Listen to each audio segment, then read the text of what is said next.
After that last one, thank goodness for this movie. The Exorcist 3 was released in 1990, directed by William Peter Blatty, starring George C. Scott, Brad Dourif, and Jason Miller. And wow, what a step up in quality after the second movie, because this movie fucking rules. Let's go ahead and start this review off with the good.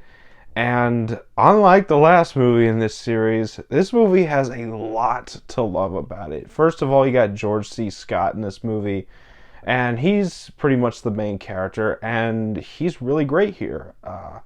George C. Scott is just one of the most prolific actors of all time, and he was an absolute legend of the screen, and he just did a great job in everything he was in.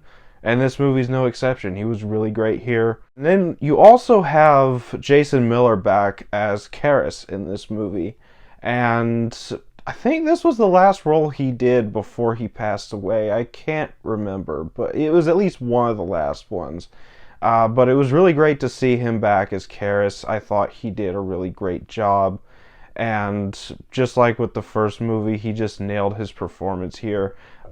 He played the character much different because of the circumstances the character was under, but he still did a really great job portraying this vastly different version of Karras.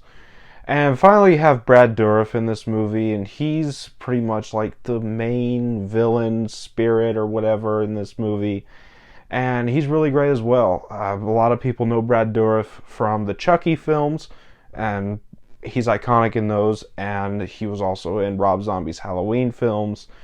And he's another actor. He was just great in everything. No matter how bad the movie he's in, he always gives it his all. And Brad Dourif was really good. He was a very memorable villain in this movie.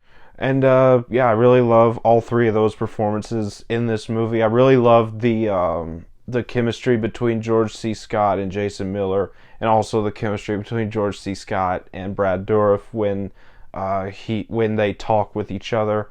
And I really love the story to this movie because it leaves off, it erases the second movie from existence, and it's pretty much a direct sequel to the original. It's a years later direct sequel.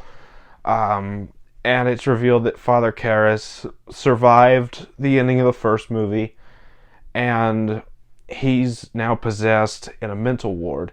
And George C. Scott's character has to go and speak with him because he's still possessed from the ending of the first movie. And I really love the way everything plays out in that story, all the reveals we get, and all the twists and turns the story takes.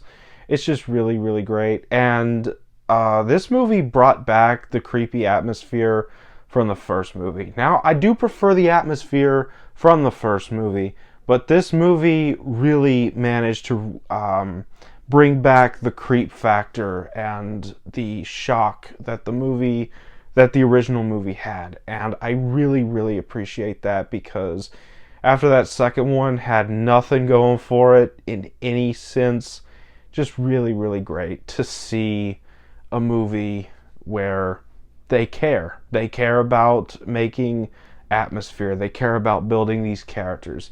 And they care about the scares. There's a lot of great scares in this movie. A lot of people have already said one of the greatest scares in horror history is that hallway corridor scene with the sheet ghost and the scissors. Absolutely one of the greatest jump scares in horror history. Nobody's lying about that. Absolutely terrific scene there.